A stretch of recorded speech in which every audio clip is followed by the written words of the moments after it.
This podcast is sponsored by Hollywood Casino in Charlestown, West Virginia. March's featured entertainment includes Trey Kennedy on the 15th and Kenny Wayne Shepherd on the 16th. Details and tickets at HollywoodCasinoCharlestown.com. Must be 21 to enter the casino floor and attend a show. Gambling problem? Call 1-800-GAMBLER.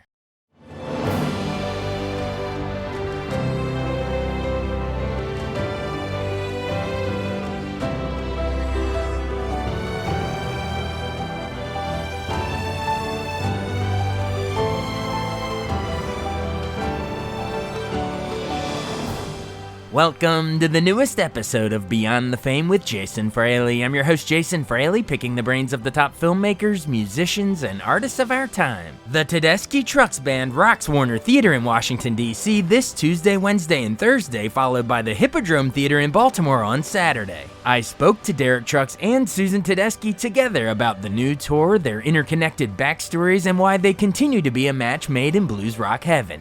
Tedeschi Trucks, Derek Trucks, and Susan Tedeschi. Hey, thanks so much for joining us. Thanks for having us, man. Thank you so much. Now, of course, the Tedeschi Trucks Band is rolling into Warner Theater again on March 5th, 6th, and 7th. And then if you happen to miss it, you can do the Hippodrome up in Baltimore on March 8th. But, come see them in D.C. While you're nearby. Now, we've had you both on individually. You've each called in and done an interview with me, individually. But I thought it'd be fun to have you both together for the first time here. So, I know it is nice. We get along, so it's fun to do interviews together. Aww. Sometimes. Do you do the majority of them together, or do you usually just divide and conquer? It's Divide and conquer. yeah, that's usually how we do it. Yeah, all right. He's a good interview. I'm sure he'd say the same about you. You know what I mean? Well, what I know our listeners, if they heard those, they can check them out in the archives. But if they came to the previous shows and maybe they haven't seen you in a while, or maybe they see you every time. But what's different with this particular show? What familiar comforts will they get, and what new things will they get? Every tour with this band, you add material. You're always writing material. The last few years, we had 4 records come out at once, so there's just a pile of new stuff that we're kind of always incorporating. And I mean, we've been at it so long that now you look back and you realize that some of the best songs we've written as a band we haven't played in 5 or 10 years. So there's a lot of stuff to kind of re-dredge up, and then there's just material things that influence us along the way that you're still kind of breaking out and tackling. So, we rehearse every day between sound check and the gig. And so we're always trying to throw things in, even on the fly. So try to keep ourselves interested too. So we don't know yet is the answer to what's going to happen. I'm sure it's different every time. Oh yeah. Every night. I mean, we keep track of all the set lists. So when we're playing the Warner, Skip will print out the last 5 years of shows we've done there. So you try not to repeat too much. Right, exactly. Well, since I have both of you here, why don't you just sort of embarrass the other one with a compliment really quick, No way. Derek, what makes Susan such a great performer on stage, Derek?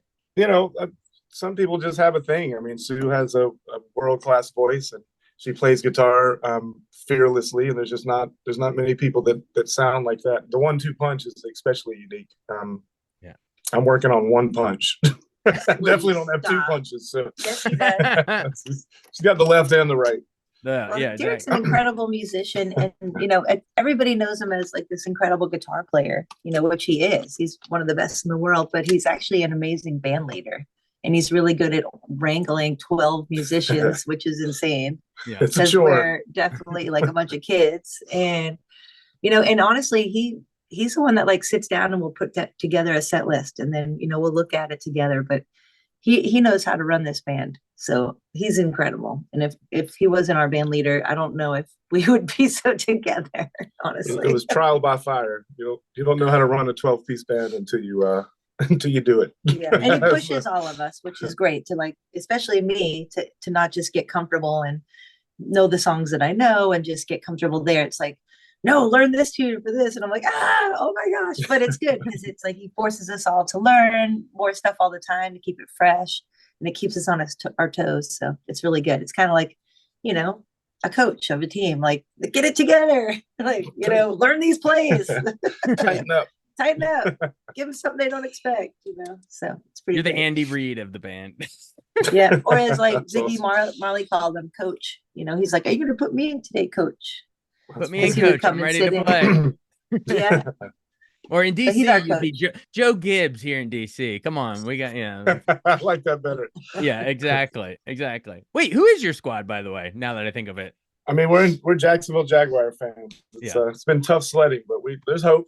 A yeah. Well, little The bit of hope. Jaguars, Trevor Jaguar. Lawrence. We're gonna Well, do it. Yeah. We're gonna go. We're gonna do. You know what? We should have gone to the playoffs this year, yeah. but we got hurt. A couple people got hurt, but you know what? We're gonna come back. We'll be all right. You know We're what? gonna go all the way. You know what you're doing wrong is you said tough sledding, but you're in Florida. Come on, that you got the There's no climate sledding talk. here. You're right. Exactly. Tough surfing.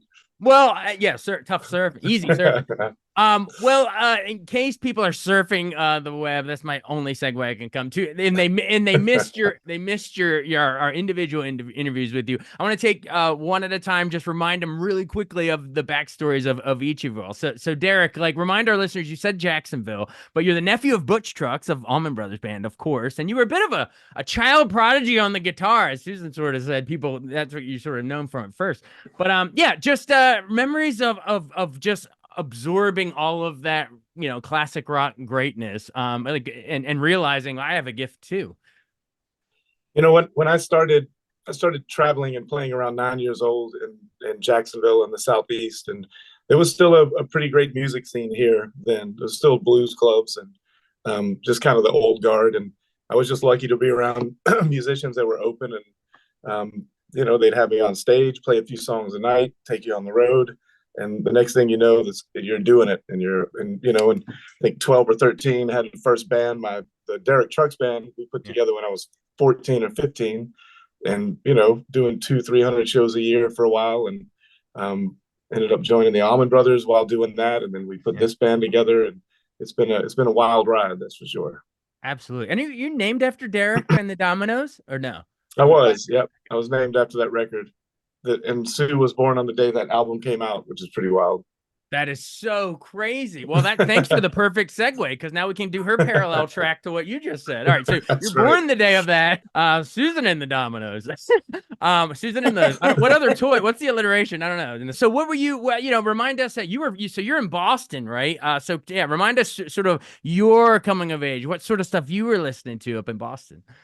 Yeah, so yeah, I'm from Norwell, Massachusetts. I went to college at Berkeley in Boston and lived there on the scene. And it wasn't until really after I graduated college that I really got into the blues and started sitting in at blues jams at like Johnny D's and did the Battle of the Blues bands at Harper's Ferry. And actually, because I did that, I won second place, and we got to go down to Jacksonville and play our first $10,000 festival, which was a big deal. Wow. And actually that's how I also got tied in with the Jaguars somehow, played at their kickoff party. And then years later I met my husband. That's funny. But I was just really kind of like Derek said, we were really lucky to kind of fall in on the scene right at the right time. And blues was really kind of making a resurgence with all the House of Blues and all that. So we were very lucky to kind of come into it at the tail end of when the music industry really changed. And we just met the right people at the right time. Obviously he has, he's from a pedigree of incredible American rock and roll musicians. I mean, and he lived with that band and played with that band for 15 years, the Allman Brothers, and got to play with Clapton. So that was amazing for me to get to raise two children with him and see him on his journey, as well as get to do my own thing. And, and I don't know, I feel very blessed. I get to play music for a living, and I have kids, and in that we've been able to stick it out together for 23 years here. Nice Married work. 25 years. So it's pretty amazing. For those of you on the radio, they just pounded. 25 years on the road together is serious business. That's pretty incredible. It's like 100 years for most couples. Yeah. But no, we're really blessed. We're really lucky and get to do what we love. And yeah, my mom and dad always were really supportive of me. My mom was into theater, so I did a lot of musical theater with her. And then my dad played a lot of folky stuff and blues for me on guitar and harmonica, and he taught me how to play a little bit. And then that's really how I just got started. So I was kind of into all forms of music and fell in love with blues and gospel later. And then rock and roll, of course, was always a huge staple for us.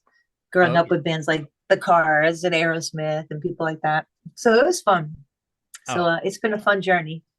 Absolutely. And you mentioned sort of the as the music industry was changing, and you were putting out some really cool blues albums, like, in the 90s. And so, like, Derek, I want to know, right before you two met, were you, like, you had to have been, like, somewhat aware of each other, right? Like, you'd heard It Hurt So Bad, and, like, you were aware of she was getting Grammy nominated, Best New Artist, all that stuff. So you were like nominally aware of her, right? Like, you were a fan before you met. Well, I was. When I was single, not long before I met her, me and our bass player we were trying to take these ladies out, and that's all they could talk about was this girl they saw play last night, Susan Tedeschi. We're like, enough. so she was already blocking me before we met. She was already just out. Blocking you. Yeah. But Sue was blowing up right around the time that I met her. We really met, she was opening for the Allman Brothers the first year I was in the band. So we really met on the road, which is kind of incredible. Yeah. Got to watch her perform every night. And her band at the time was Double Trouble, Stevie Ray Vaughan's old band. And they knew Greg from the early maybe party days, and they wouldn't let Sue come hang on the bus. Like, she was forbidden to come hang out with me on the Greg bus. So I had to court her band. That's the only way. They're like, you know what, he can come hang out for a little bit. Yeah, he can come to our bus. So he can't go over to their bus. It was a different kind of courtship. I had to win over her rhythm section. Yeah. I like how you're like, oh, it's some band you might have heard of, Double Trouble. It's Stevie Ray Vaughan. Yeah, that's who she was running with. Oh, Allman Brothers, just know people. Never heard of these bands. You guys came out of nowhere. But that's just so fascinating. All right, and Susan, how about for you? Do you remember the first time you actually, laid eyes on him, and it was just love at first sight on that tour? Well, it's funny, like, through the years I had heard about Derek because we were definitely on the same scene. And I'm glad I didn't meet him when he was younger, because I am a little bit older than him. So he would have been way too young. But when I met him, he was already too young for me, which was 20, and I was 28. Robin. And so I was like, I'm too old for you. You're too young. But he was an old soul. And so, we met, and I remember the very first time I met him, he doesn't really quite remember it, but I actually had a friend who was an incredible guitar player. And he said, the best living guitar player, we got to go see him. It's Derek Trucks. And so we went and saw him at Smith's Old Bar in Atlanta in like 97. And he was incredible. And he had Jan Rico and Todd and Kofi, probably. And actually, you had Bill McKay. It was pre-Kofi. It was pre-Kofi. Yeah. And so it was pretty wild. But Derek was on fire. He was incredible. And I was like, wow, this guy is amazing. But we didn't really meet. And then I met his parents first, actually on a cruise through the same person, through Sean Costello. Wait, you met his parents before you met him? I knew his parents before I knew him. So I ended up knowing Chris and Debbie Trucks before I knew Derek. And it was pretty amazing through a mutual friend, Bill Luckadoo, who had introduced us, and Colonel Bruce Hampton. So I was friends with Colonel and Bill Luckadoo, which he grew up with. Like, he was super close with them. So it was funny. We had all these very serendipitous meetings. And then finally, when we met on the road, on tour, I remember going, oh, wow. Like, what are you doing at, sound check? I was really nervous. I was like, oh, no. Me and O'Til, we were out scoping you. Yeah, I was like, don't watch me. I got nervous. But we just hit it off, and we had so many things in common. And, he turned me on to a lot of great music. And we just, we hit it off, not only with music, but we also both are lovers of sports. So that is pretty unique, actually, in the music world. It's either you love one or not, and so for us, it was kind of a no-brainer. We got along really well. She can hoop a little bit. Yeah, really? Play basketball. Yeah. You have a stroke? You got a jump shot? Well, when I was younger, she's a good defender. He's really good. He's got the shot. I don't have the shot. I'm a good defense player. Yeah, she's feisty. You're the scrappy. You're the Gary Payton stealing the ball. I am totally the scrappy. Just like, get away from me. You don't have that. You don't have that. Caitlin Clark can just throw it up from half court. No, I wish. No, back in the day, I was pretty good. I got good for maybe a year or two there, but you got to really be consistent. I learned that from Larry Bird. You got to practice every day. Nice. And Derek, did you play anything? I did different things. Derek, did you? I mean, I played baseball and basketball growing up. Okay. Yeah. What Loved position? it. What position on the baseball field? Pitcher and second base. Oh, pitcher. All right. Was it the Yeah. age where did you even have many pitches? Like were you curveball, knuckleball? You know, it was just different versions of a fastball and a Yeah. changeup. They were Back kind of then, telling when you you're not to young. throw curveballs then. Yeah. Yeah, Like when you you're throw, you little. break, you throw your arm out or Yeah, whatever. you can get Tommy John. Yeah. Yeah. Yeah, You it can't play wasn't that high guitar with level. Tommy John. Yeah. But I did have a great uncle that pitched for 16 years in the majors. Virgil Really? Fireball Trucks. Fireball Trucks. No way. All right. Well, I have a Fastball cousin pitcher, who's in the man. pros right now, Jake Fraley on the Cincinnati Reds. So there you Oh, go. I know him. Oh, You know Jake? I know him. Well, I know of him. You've Yeah. Yeah, heard of we've him. seen the Reds play. Yeah. Oh, We've been really? to Cincinnati. Yeah, All to right. the Great American Ballpark. There you go. De La Cruz. Yeah, De La crazy. Cruz. Holy moly, that's a That's team. awesome. Well, we've thoroughly tangented in sports now. But you can try to cut bring all it that back out to if you need. where we were in the chronology. Oh, yeah. So you met. So yeah. So then take me. I guess then. Forming Soul Stew Revival in what, like 08, and then Yeah. Tedeschi Trucks in 2020. Well, 2010. So So- we kind of, the Soul Stew Revival was kind of putting our toes in the water to see what it would be like to have a band together. You know, we did everything out of order. We got a house, got pregnant, then got married, and then 10 years into a marriage, we're like, I think we could probably do a band. Like you gotta know. Yeah. So we we got Soul married Stew in Revival. 2001. Yeah. That was us trying to kind of feeling it out, and then realize that this could be really great. And my thinking was, if we're gonna do it, we really need to do it. We don't keep our solo careers going. It's kind of all or nothing. Otherwise, you just kind of You spread yourself too thin, and and you just and don't you're put not you don't focused. put everything you got into it. And if, things don't always work out of the gate, and if you got something else that's working better, maybe you just quickly go back to it. So we kind of cut the safety nets and jumped in, and it's been a wild ride for sure. Well, you dominated right out of the gate because Revelator won the Grammy for the best blues album. I think wasn't that the very first Tedeschi Trucks project? Then you get crowned. It was. Yeah. And then they were like, we can't give them any more Grammys because we're a 12-piece band. We're gonna run out of these things. We're gonna run out of Grammys, so we better get a smaller band. I love it. I love it. I Well, don't know. I mean, I could talk to you guys all day, but you're generous with your time. But do you want before we run, do you want to plug any, one of your latest projects? What's the latest thing out there other than this tour? Obviously, what else we got working on? We put out a 4-record set called "I Am the Moon," and that's the last release we have. We just started writing again, and probably later this year we'll get back in the studio. Everybody's anxious to get back to it. It's an exciting time. It's always fun when the writing bug takes everybody, and there's ideas flying around, and there's some really nice songs kicking around. So, but "I Am the Moon" is the most recent one, and there's still material from that we really haven't explored on stage. So that's been a lot of fun. And I love listening back to that record too. And also coming up at the end of April, we'll be in DC at the Kennedy Center doing a tribute to Leonard Cohen. And so that's going to be fun. So Derek and I will both be playing. He'll be playing with Bill Frisell on some stuff, and we're going to be playing with the orchestra on a song. So we're going to be doing some Leonard Cohen songs. So that'll be really fun. Get my flannel pressed for that. Hallelujah. It's going to be great. Well, real quick, what inspired the name? What is it? I Am the Moon? Where does that come? Were you like, are you watching It's a Wonderful Life or something? Are you on the moon? No, so it came from Mike Madison, who one of the principal songwriters in the band. During the lockdown, he had this idea of we just done that Layla record. We did a live version of the Layla album, and he had the idea of like taking that original poem, which is Layla and Majnun.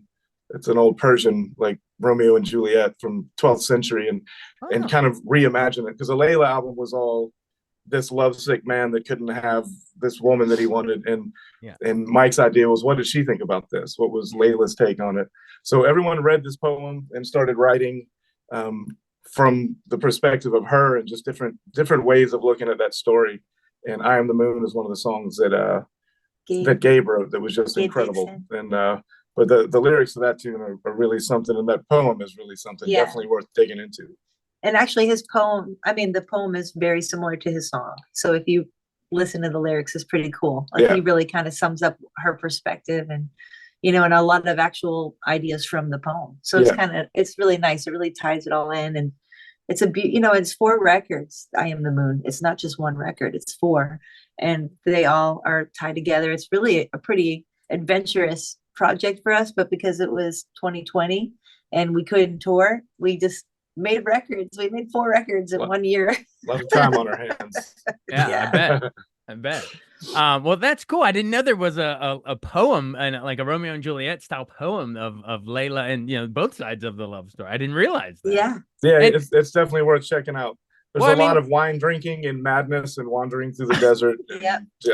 It's great. Yeah, it's a great story. Well, you said that your namesake, Derek and the Dominant. I mean, if anyone can put out the Layla album, you guys could. And by the way, I'm a huge movie guy. What did you think when you saw Goodfellas and you heard Scorsese's use of the instrumental outro of that is incredible. It's one of the best movie uses of a song ever. It is pretty wild. It's not where you would expect it to go. Yeah, whacking a bunch of gangsters with the piano outro. But by the way, all right. Well, seeing as I'm a movie guy and it is Oscar season, before we run, like, what do you each have? Like, what is your jam, like, movie wise? Like, do you each have a favorite one? And I know it's hard to narrow down because it could, and so you're not tied to this. It could change tomorrow. Yeah. But in this moment, what's one that comes to mind that you absolutely love?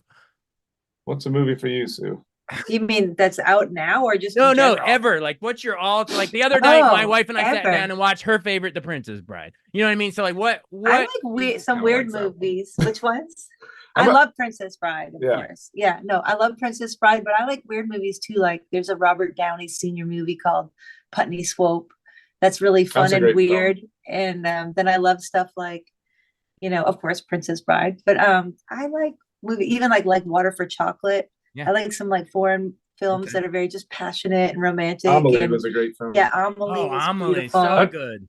I went down a Stanley Kubrick wormhole recently. Oh God, just enjoyed that. And maybe it's like again, it's a soundtrack a lot of times. Like the Christoph Penderecki. Yeah, in The Shining is just it's so intense and uncomfortable. That's just that stuff. But the soundtracks of some of those movies give you a lot of ideas. I like silly movies too. Like, there used to be one called The Fish That Saved Pittsburgh, and it was Stockard Channing was in it, and she was his fortune teller, and she said the team from Pittsburgh, they needed to all be the same like sign. They all needed to be Pisces, and so and it's like all these like globetrotters and stuff in it. It's like Meadowlark Lemon and like all these. So being a basketball fan, of course, I love that movie because it was cool to see all these like Dr. J was in the movie, and it was just something kind of fun and silly. But, for serious movies, I mean, there's so many really cool things out there, but we don't have a ton of time to go see them all. That's true. You're on a tour bus while Oppenheimer's on, and then you've changed cities by the time it's over. No, I think it's gonna clean up. It's gonna clean up. That was my favorite year, but I think it's gonna clean up. My wife was the Barbie was her movie, but I enjoyed them both. It was I want to see movies are back. I think movies are back. Yeah. I think so. Because those are 2 blockbusters, and we haven't. I mean, if one of those 2 wins, I think it'll be Oppenheimer. It will be the first blockbuster to win since Lord of the Rings and like The Return of the King 20 years ago. Oh, that's a trip. Oh, that's wow, crazy. That is a trip. So maybe some mainstream movies will be back as our acclaimed ones soon. But hey, thank you so much. We covered a crap ton of ground here, and I think so. But hey, everyone, come out to the Warner Theater, Tedeschi Trucks, March 5th, 6th, and 7th, and then the Hippodrome on March 8th, and then the Kennedy Center in a couple months for Leonard Cohen, right? Yep, at the end of April. Awesome. Can't remember the exact date, but it'll show up. Awesome. It'll pop up. Awesome. Well, hey, thanks so much for doing this. I really, really appreciate it. Thank you, man. We appreciate Thank you so much for having us. All right. See ya. Bye-bye. Bye. Thanks so much for listening to Beyond the Fame with Jason Fraley. Our theme music is Scott Buckley's Clarion. Remember to give us a 5-star rating if you like what you hear. We'll see you next time.